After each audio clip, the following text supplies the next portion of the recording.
CS के आप सभी अभ्यर्थियों का देवप्रयागम आईएएस के इस यूपी स्पेशल की क्लास में स्वागत है। मित्रों, हम लोग अपने क्लास की शुरुआत कर रहे हैं और जैसा कि आपने देखा कि हमने पिछली क्लासेज में यूपी स्पेशल के जो पाठ्यक्रम रहे हैं, जो नवीनतम पाठ्यक्रम रहा, उस पर हमने विस्तृत चर्चा किया है। पाठ्यक्रम के अंतर्गत हमने पेपर 5th और पेपर 6th पर व्यापक चर्चा किया है और इसी कड़ी में हम लोग अपने क्लास को आगे बढ़ाते हुए चल रहे हैं और आज हम चर्चा करेंगे कि सेक्शन बी पर चर्चा करेंगे। सेक्शन बी से हम लोग लेकर के चलेंगे क्लास आपकी जो होगी, जहां हमने सेक्शन ए के अंतर्गत इतिहास को शामिल किया है। इतिहास, संस्कृति, कला, सामाजिक व्यवस्था यह है। वहीं पर यूपी स्पेशल के 5वें प्रश्न पत्र में आप देखोगे कि जो 5th प्रश्न पत्र है, इसमें 5th प्रश्न पत्र के अंतर्गत जो आपका सेक्शन बी है, इसमें हम सेक्शन बी में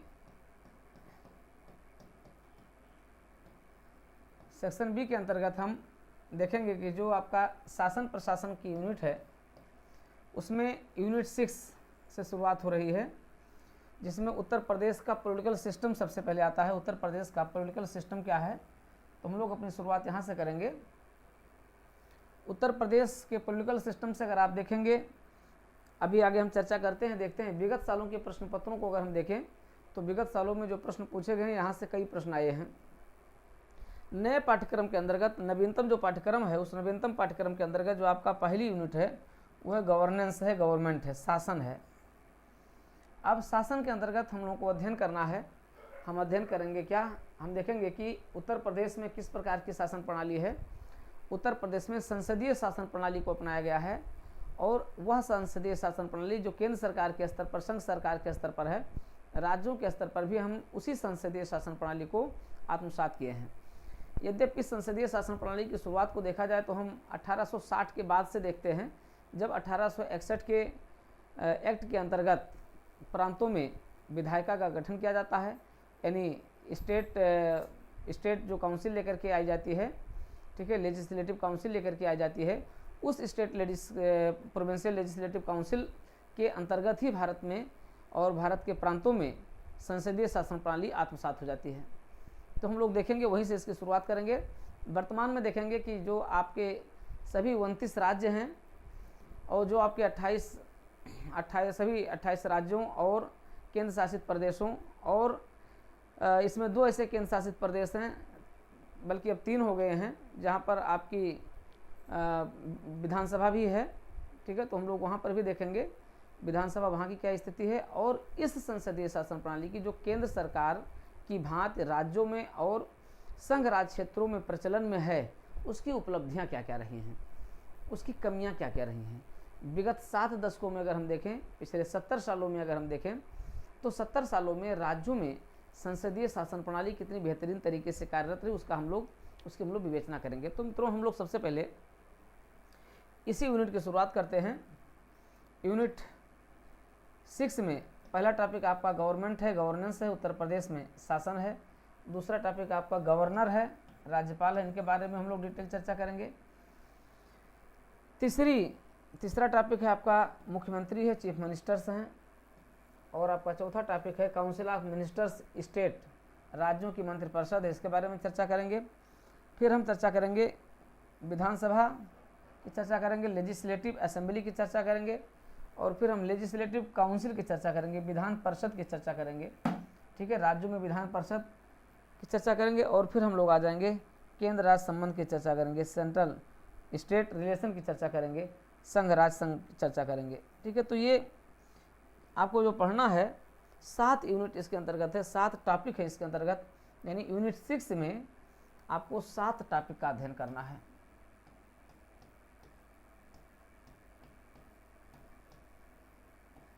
ये आपके 7 टॉपिक हैं। अब आपको देखिए, लगभग हर साल यहाँ से आपको 2 प्रश्न तो मिलते ही हैं। एक आपका सेंट्रल स्टेट से क्वेश्चन मिलता है, एक आपका जो है विधानसभा और विधान परिषद की तुलना से क्वेश्चन मिलता है। विधानसभा की शक्तियों और विधान परिषद की शक्तियों का तुलनात्मक अध्ययन कीजिए, यहाँ से प्रश्न आपको मिलता है, ठीक है। और अगर आप देखेंगे तो आपको एक प्रश्न मिलता है, कहाँ से, राज्यपाल से मिलता है, मुख्यमंत्री से मिलता है। और गवर्नमेंट, ये आपका नया टॉपिक है, गवर्नमेंट की चर्चा करेंगे हम लोग, उत्तर प्रदेश शासन की चर्चा करेंगे, ठीक है। तो आते हैं, सबसे पहले हम आज शुरुआत करते हैं लोग उत्तर प्रदेश के पॉलिटिकल सिस्टम की शुरुआत करते हैं आपके मुख्य परीक्षा के दृष्टिकोण से। अगर हम मुख्य परीक्षा के दृष्टिकोण से आपको हम बताएं तो मुख्य परीक्षा के दृष्टिकोण से इस यूनिट से जो पूछे गए प्रश्न हैं वो भी अगर हम आप उनकी चर्चा करें तो ये देखिए, इस यूनिट से जो पूछे गए प्रश्न हैं हमने आपको बताया है। देखिए हम इसी प्रकार से चर्चा करेंगे और आपको पूरा PDF हम इसी रूप में देते रहेंगे, सारे PDF आपको मिलेंगे। यूनिट 7 हो गई ये, फिर आपकी यूनिट 8 हो गई, यूनिट 8 के दिए गए सभी टॉपिक हैं। फिर आपका है यूनिट 9 है उत्तर प्रदेश स्थानीय सुशासन है, इसके सभी टॉपिक हैं। उत्तर प्रदेश में सुशासन गुड गवर्नेंस की हम लोग चर्चा करेंगे। उत्तर प्रदेश में हम भूमि सुधार की चर्चा करेंगे। उत्तर प्रदेश में सुरक्षा से जुड़े विषय और मुद्दे पर चर्चा करेंगे।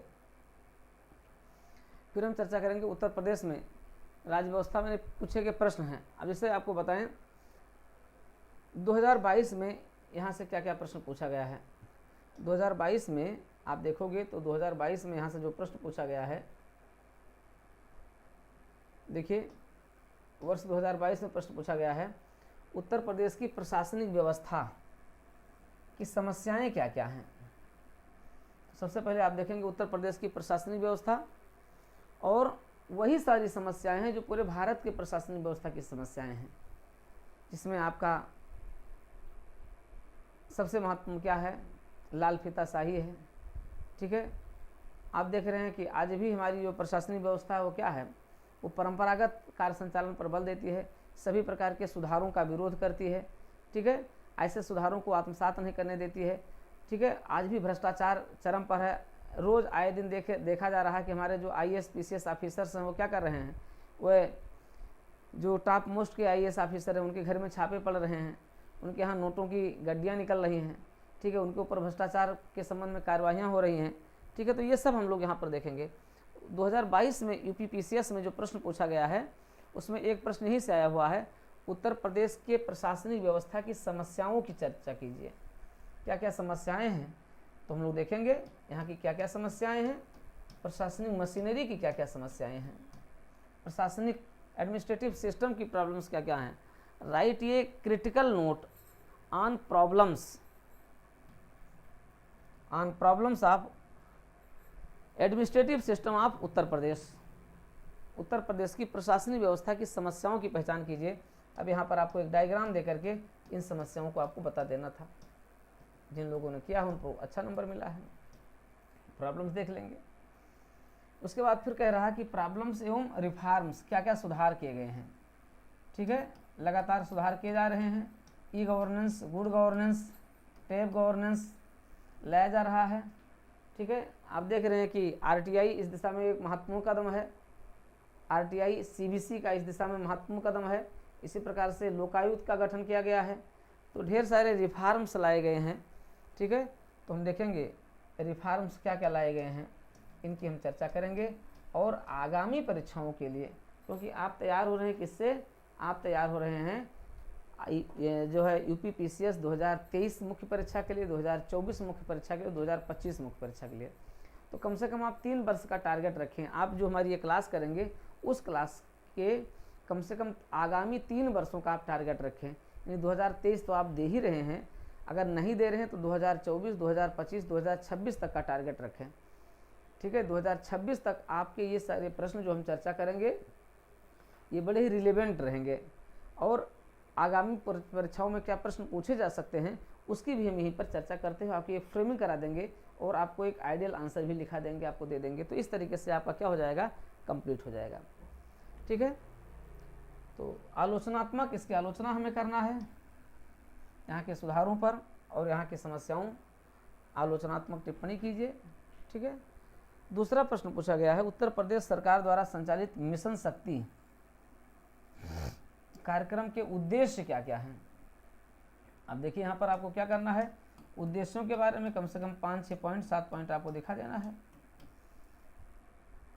उत्तर प्रदेश सरकार द्वारा संचालित मिशन शक्ति क्या है, क्यों शुरू की गई। आप जानते हैं महिला सशक्तिकरण की दिशा में, महिलाओं की समस्याओं के समाधान करने की दिशा में, और महिलाओं को सुरक्षा और सम्मान दिलाने की दिशा में योगी सरकार का एक महत्वपूर्ण कदम रहा है। वर्तमान योगी सरकार का महत्वपूर्ण कदम रहा, वो क्या रहा है, मिशन शक्ति किया गया है। ये मिशन शक्ति शब्द कहाँ से लिया गया है, 2 जगह से जुड़ा हुआ है। दरअसल इस कार्यक्रम की शुरुआत करते हुए माननीय मुख्यमंत्री जी ने बलरामपुर जिले से इसकी शुरुआत की थी, जहाँ पर विंध्यवासिनी देवी, जहाँ पर देवी पाटन मंदिर है।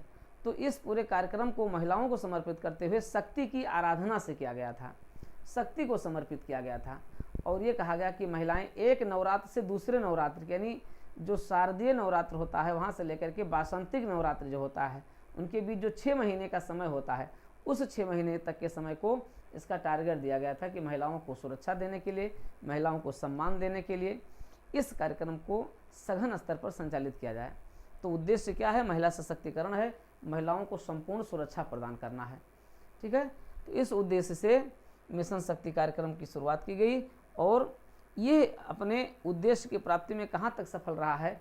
ये अपने उद्देश्य की प्राप्ति में अधिकतम सफल रहा है। उत्तर प्रदेश में महिलाएं इस कार्यक्रम की शुरुआत होने के साथ ही कहीं पर भी किसी भी रूप में आज वे स्वतंत्र रूप में अपने कार्य संचालन को कर सकती हैं और बेहतरीन स्तर पर, चाहे वो सार्वजनिक स्थल हो, चाहे वो शैक्षणिक स्थल हो, चाहे वो उनके रोजगार के स्थल हो, वो कहीं पर भी हैं तो महिलाएं एक फ़ोन नंबर से ही उनके पास समस्त सुरक्षा तुरंत उपलब्ध हो जाएगी। यहाँ तक कि महिला डेस्क का गठन किया गया है और पुलिस थानों में, पुलिस चौकियों में महिला अधिकारियों की नियुक्ति की गई जो स्पेशली महिलाओं की समस्याओं का त्वरित समाधान सुनिश्चित करेंगी। तो ये अपने उद्देश्यों को प्राप्त करने में अत्यधिक सफल रहा है और इस दिशा में निरंतर क्या है? ये गतिशील है। तो आगे आएंगे, चर्चा करेंगे इसके बारे में, बहुत डिटेल चर्चा करेंगे। ये 2 प्रश्न बहुत महत्वपूर्ण रहे हैं। इसी प्रकार से आप देखेंगे तीसरा प्रश्न जो पूछा गया है यूपीपीसीएस में पूछा गया है, ये भी आपके यूनिट, उसी यूनिट से जुड़ा हुआ है, यूनिट फर्स्ट से जुड़ा हुआ, जिस यूनिट की हम लोग शुरुआत कर रहे हैं उसी यूनिट से जुड़ा हुआ प्रश्न है। ये प्रश्न उत्तर प्रदेश के मुख्यमंत्री एवं राज्यपाल के मध्य संबंधों की विवेचना कीजिए। सीएम वर्सेस राज्यपाल, सीएम वर्सेस गवर्नर के संबंधों की चर्चा करना है और ऐसे संबंधों की चर्चा करने के लिए, इनके कार्यों एवं संबंधों पर चर्चा करने के लिए हम लोग देखेंगे कि उत्तर प्रदेश में 1950 से लेकर के 1970 तक की क्या स्थिति थी और 1970 से लेकर वर्तमान तक की क्या स्थिति है, वर्तमान तक की क्या स्थिति है, और इन दोनों स्थितियों में मुख्यमंत्री और राज्यपाल के पद कितने मधुर रहे हैं और कितने तनावग्रस्त रहे हैं। इन दोनों को हम देखेंगे। इनके मध्य संबंधों को हम परंपरागत रूप में भी देखेंगे और समकालीन देखेंगे, किस रूप में ये रहे हैं, विभाजित होते रहे हैं। आज आप देख रहे हैं कि जब एक दलीय सरकार होती है तब मुख्यमंत्री और राज्यपाल के संबंध क्या होते हैं? सामान्य स्थिति में चलते रहते हैं। ना राज्यपाल को मुख्यमंत्री से कोई दिक्कत होती है, ना मुख्यमंत्री को राज्यपाल से कोई दिक्कत होती है। दिक्कत तब पड़ती है जब विपरीत दलों की सरकारें हो जाती हैं, यानी राज्य में अगर केंद्र शासित सरकार नहीं है तो उस राज्य का राज्यपाल केंद्र का एजेंट बनकर के कार्य करने लगता है और तब समस्याएं क्या होती हैं? जटिल हो जाती हैं। पिछले 70 वर्षों में अगर हम देखें, उत्तर प्रदेश ही नहीं बल्कि भारत के लगभग सभी राज्यों की स्थितियां इसी प्रकार रही हैं। किसी भी राज्य में अगर मुख्यमंत्री और राज्यपाल के संबंध विवादग्रस्त हुए हैं तो उसका सबसे बड़ा कारण क्या है? अलग अलग दल की सरकारों का होना। जब अपने ही दल की सरकारें होती हैं तो वही राज्यपाल क्या होता है? ऐसा कार्य कर रहा होता है, लगता है कि ये सरकार बिल्कुल उसी की अपनी ही है और ये सरकार बिल्कुल सब कुछ अच्छा कर रही है। तो उसके किसी भी निर्णय पर राज्यपालों का कोई ना तो नियंत्रण होता है, ना ही कोई हस्तक्षेप होता है, ना ही उस पर कोई विचार विमर्श करता है, ना ही उस पर कोई टीका टिप्पणी करता है।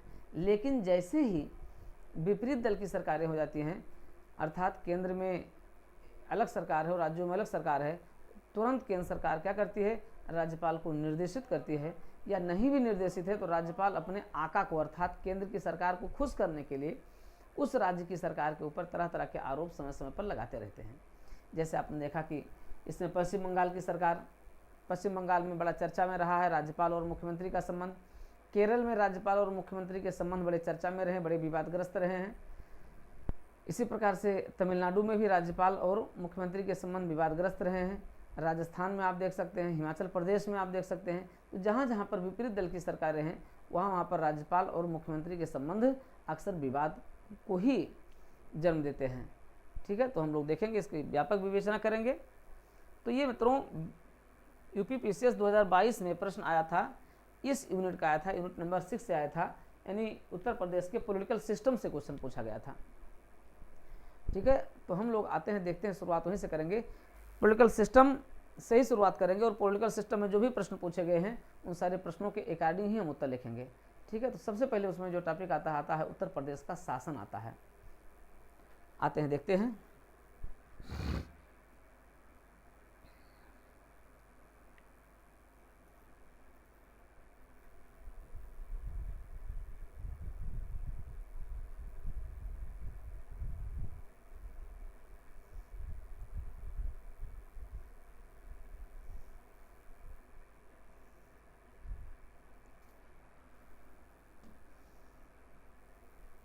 यूनिट 6 की अगर हम बात करें, जो आपकी यूनिट 6 है,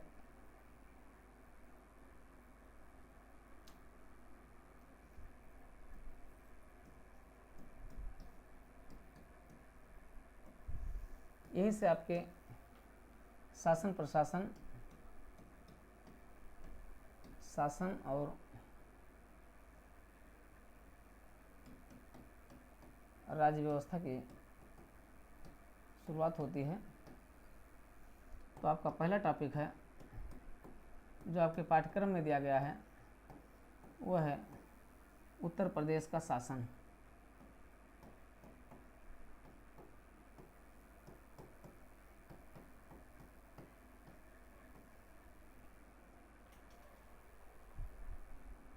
अगर हम देखें तो उत्तर प्रदेश में किस प्रकार का शासन है, उत्तर प्रदेश में जो शासन है वो कैसा है, संसदीय शासन है। कैसा शासन है, पार्लियामेंट्री सिस्टम है, संसदीय शासन प्रणाली है यहाँ पर। और ये वही संसदीय शासन प्रणाली है जिस प्रारूप को केंद्र सरकार के स्तर पर अपनाया गया है। संघ सरकार पर जो शासन प्रणाली है वही शासन प्रणाली कहाँ है। अब देखिए, हम उत्तर प्रदेश की जो संसदीय शासन प्रणाली है,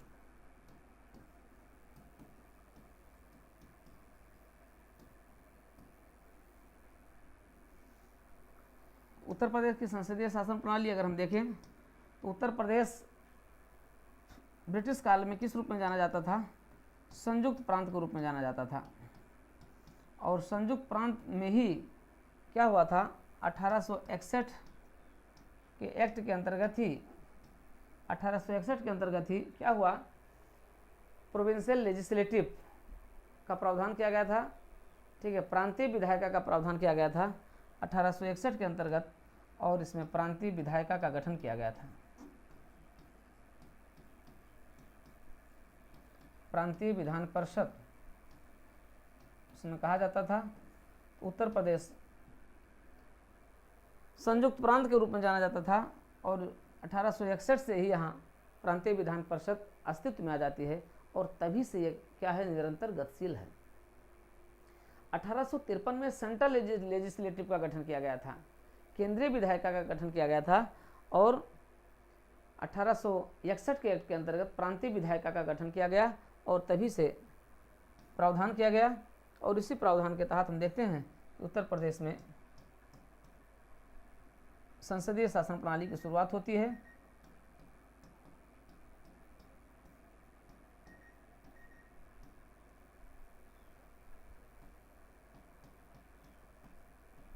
संसदीय शासन की शुरुआत होती है। अगर आप देखें तो 1919 के अंतर्गत जो भारत शासन अधिनियम 1919 था, तो 1919 के अंतर्गत क्या होता है, संयुक्त प्रांत यानी उत्तर प्रदेश, संयुक्त प्रांत उत्तर प्रदेश में क्या होता है, पहली बार संसदीय शासन प्रणाली को मूर्त रूप प्रदान किया जाता है। और एक तरीके से यहाँ पर भी क्या होता है, मंत्रिपरिषद की संकल्पना को मान्यता प्राप्त होती है। अर्थात 1919 के अंतर्गत 1921 में संयुक्त प्रांत में चुनाव होता है और चुनाव होने के साथ ही यहाँ पर भी क्या होता है, संयुक्त प्रांत में चुनाव होता है और यहाँ पर भी बहुमत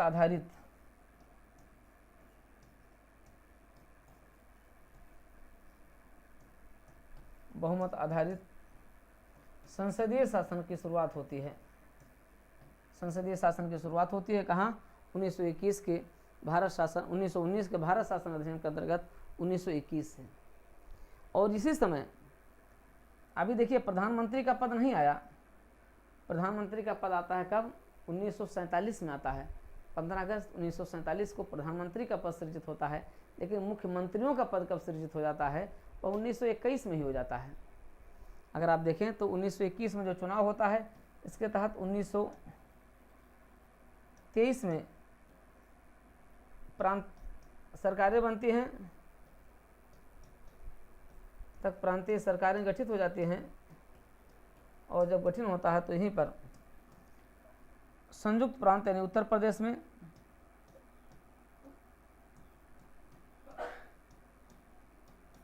संयुक्त प्रांत यानी उत्तर प्रदेश में क्या होता है, यहाँ पर भी मंत्रिपरिषदीय सरकार का गठन किया जाता है। और यही मंत्रिपरिषदीय सरकार जिसका प्रमुख कौन होता है, पॉलिटिकल हेड कौन होता है, इसका होता है मुख्यमंत्री होता है।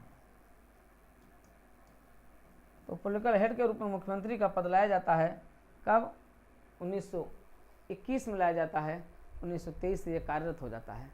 तो केंद्र सरकार में मुख्य प्रधानमंत्री और मंत्रिपरिषद का पद 1947 में आता है, जबकि प्रांतों में उसके पहले ही आ जाता है, अर्थात 1921 से ही ये पद स्थापित हो जाता है और पद की गरिमा यहीं से शुरू हो जाती है, लेकिन बननी बिगड़नी शुरू हो जाती है। दरअसल यहाँ पर भी जब ये लाया गया तो उसको पूरे तरीके से ब्रिटिश मॉडल को अपनाया गया। ये पूरा मॉडल क्या है, ये ब्रिटिश मॉडल है। राज्यों में भी क्या किया गया, ब्रिटिश मॉडल को ही अपनाया गया।